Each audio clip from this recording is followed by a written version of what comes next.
आमतौर पर तमाम अशिया का वॉल्यूम तब्दील हो जाता है जब उन्हें ज़्यादा दर्जा हरारत दिया जाता है। उनमें से ज़्यादातर अशिया का वॉल्यूम बढ़ जाता है जब उनका टेम्परेचर बढ़ता है और उनका वॉल्यूम ठंडा होने पर कम हो जाता है। मिसाल के तौर पर एक क्लिनिकल थर्मामीटर में उसके अंदर मौजूद मरकरी फैलता है जब थर्मामीटर किसी शख्स के जिस्म से छूता है जिसको शदीद बुखार है। आपने देखा होगा कि रेलवे लाइनों के दरमियान फासला रखा जाता है। गर्म मौसम में रेलवे लाइनें फैलती हैं और उनकी लंबाई बढ़ जाती है।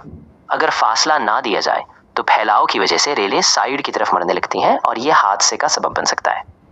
ये फासला रेलवे लाइन की बढ़ती हुई लंबाई को जगह देता है और इसे मड़ने से रोकता है। इसी को थर्मल एक्सपेंशन कहते हैं। इसकी तारीफ कुछ इस तरह की जा सकती है कि किसी मादे के गर्म होने पर फैलने को थर्मल एक्सपेंशन कहते हैं। एक सॉलिड बॉडी का एक मखसूस शक्ल होता है जिसकी एक मखसूस लंबाई, सतह का रकबा और वॉल्यूम होता है। जब टेम्परेचर बढ़ता है तो इन सब में इजाफा हो जाता है और इनकी एक्सपेंशन को अलग अलग मापा जा सकता है। इस तरह 3 किस्म का थर्मल एक्सपेंशन होता है। 1 linear expansion, 2 surface expansion, 3 cubical expansion. जब किसी सॉलिड बॉडी की लंबाई दर्जे हरारत बढ़ने से बढ़ती है तो उसे लीनियर एक्सपेंशन ऑफ सॉलिड कहते हैं। जब किसी सॉलिड बॉडी के एरिया में दर्जे हरारत बढ़ने से इजाफा होता है तो उसे सुपरफिशियल एक्सपेंशन ऑफ सॉलिड कहते हैं।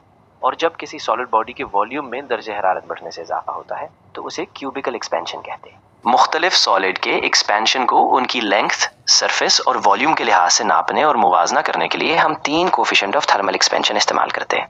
इस तरह कोफिशिएंट ऑफ थर्मल एक्सपेंशन 3 किस्म के होते हैं। 1 coefficient of liner expansion, 2 coefficient of surface expansion और 3 कोफिशिएंट ऑफ वॉल्यूम एक्सपेंशन। किसी सॉलिड के टेम्परेचर में फी इकाई इजाफा पर असल लंबाई के फी इकाई के मुकाबले में लंबाई में होने वाली तब्दीली को coefficient of linear expansion of a solid कहते हैं। कोएफिशिएंट ऑफ लीनियर एक्सपेंशन को अल्फा से जाहिर किया जाता है। ये बराबर होता है लंबाई में होने वाली तब्दीली को इब्तिदाई लंबाई से तकसीम करके फिर इसे दर्जा हरारत में होने वाली तब्दीली से ज़र्ब देते हैं। अल्फा की CGS यूनिट भी और SI यूनिट भी एक ही किस्म की होती है, यानी ये दोनों ही लंबाई फी दर्जा हरारत की तब्दीली होती है।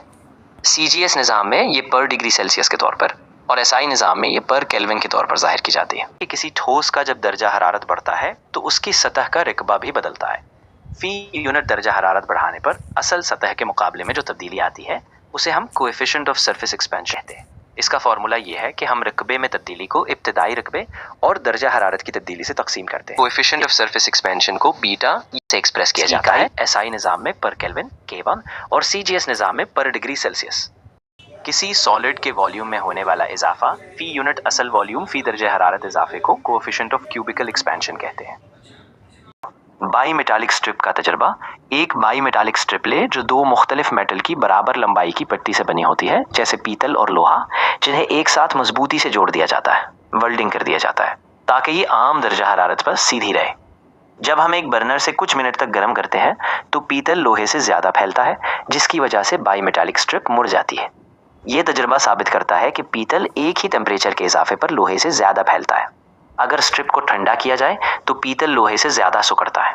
बाई मेटालिक स्ट्रिप का इस्तेमाल बाई मेटालिक स्ट्रिप्स बरक़ी हरारती आलात जैसे कि electric iron, geysers, ovens, fridge, toasters वगैरह में इस्तेमाल होती है, जहां बिजली की सप्लाई खुद ब खुद कट जाती है जब मतलूबा दर्जा हरारत हासिल हो जाता है।